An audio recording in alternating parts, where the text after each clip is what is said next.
নমরুদের হযরত ইব্রাহিম আলাইহিস সালামকে আগুনে নিক্ষেপ করার অলৌকিক ঘটনা। নমরুদ ছিল হযরত ইব্রাহিম আলাইহিস সালামের সময় পৃথিবীর বাদশা। সে ছিল পৃথিবীর 4 জন বড় শাসকের অন্যতম। হযরত ইব্রাহিম আলাইহিস সালামের জন্ম হয় নমরুদের মন্ত্রী আজরের ঘরে। হযরত ইব্রাহিম আলাইহিস সালামের জন্মগ্রহণ উপলক্ষে আজর তার বাড়িতে নিমন্ত্রণের ব্যবস্থা করেন। অতিথিদের মধ্যে নমরুদের বেশ কিছু উপদেষ্টা ও গণক ছিল।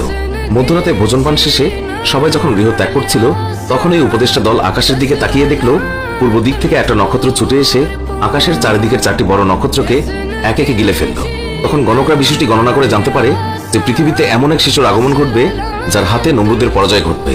এই কথা শুনে নমরুদ শিশুটির জন্মগ্রহণ সম্পর্কে তার উপদেষ্টাদেরকে জিজ্ঞাসা করল। তার উপদেষ্টারা নমরুদকে বলল, সেই শিশুটি তার মন্ত্রী আজরের ঘরে জন্ম নিয়েছে। নমরুদ এই কথায় বিস্মিত হয়ে উঠলেন, কারণ আজর ছিল নমরুদের একজন বিশ্বস্ত কর্মচারী। মূলত আজর ছিল দেব মূর্তি নির্মাতা, যার কারণে সমাজে তার সম্মান ও প্রতিপত্তি ছিল। তাই তারা আজরকে না চটিয়ে শিশুটিকে অর্থ সম্পদের বিনিময়ে হস্তগত করতে চেয়েছিল। কিন্তু এই প্রস্তাবে আজর অসম্মতি জানায় এবং একটি প্রবাদ বলে যে এ তো এমন এক প্রস্তাব যা এক গাধাকে বলা হয়েছে, আমি তোমাকে গোলাভর্তি জব দেব যদি তুমি তোমার মাথাটা কেটে ফেলার অনুমতি দাও। গাধা উত্তর দিয়েছিল, যদি আমার মাথায় কেটে ফেলো তবে গোলাভর্তি জব আমি কি করব। এই কথা দিয়ে আজর নমরুদকে বোঝাতে চাইল যে এত সম্পদ দিয়ে কি হবে যদি তা ভোগ করার জন্য কোনো উত্তরাধিকারী না থাকে। এই কথা শুনে নমরুদ রেগে যায় এবং তাদের জীবননাশের হুমকি দিয়ে আসে। এক পর্যায়ে আজর তার কথায় রাজি হয়ে যায় এবং 3 দিন পরে নিজের সন্তানের পরিবর্তে তার এক দাসীর সন্তানকে নমরুদের হাতে তুলে দেন এবং নমরুদের শিশুকে তখনই হত্যা করে। হযরত ইব্রাহিম আলাইহিস সালাম 10 বছর বয়সে সকলের থেকে আড়ালে এক গুহায় বসবাস করত। বাল্যকাল থেকে হযরত ইব্রাহিম আলাইহিস সালাম প্রকৃতি এবং স্রষ্টাকে নিয়ে গভীরভাবে ভাবতে শুরু করেছিল।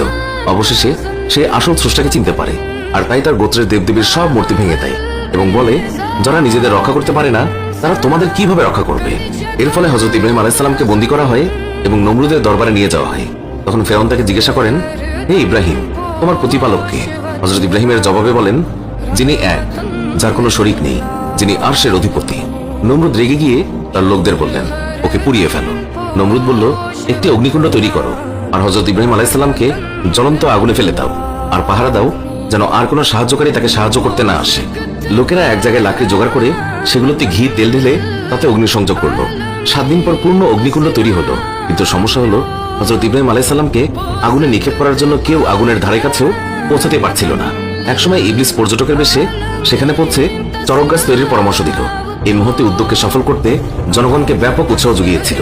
তার পরামর্শে একটা চরক গাছ তৈরি করা হয়। কথিত আছে, চরক গাছের সাহায্যে হযরত ইব্রাহিম আলাইহিস সালামকে নিক্ষেপ করা সম্ভব হচ্ছিল না, কারণ হযরত জিবরাইল আলাইহিস সালাম চরক ঘোরানোর সময় বাধা সৃষ্টি করছিল। তখন আবার ইবলিসের পরামর্শে চরক ঘিরে নগ্ন নাচের কারণে হযরত জিবরাইল আলাইহিস সালাম সেখান থেকে সরে গেলে হযরত ইব্রাহিম আলাইহিস সালামকে নিক্ষেপ করে তারা। হযরত ইব্রাহিম আলাইহিস সালাম তিনি আগুনে নিক্ষিপ্ত হলে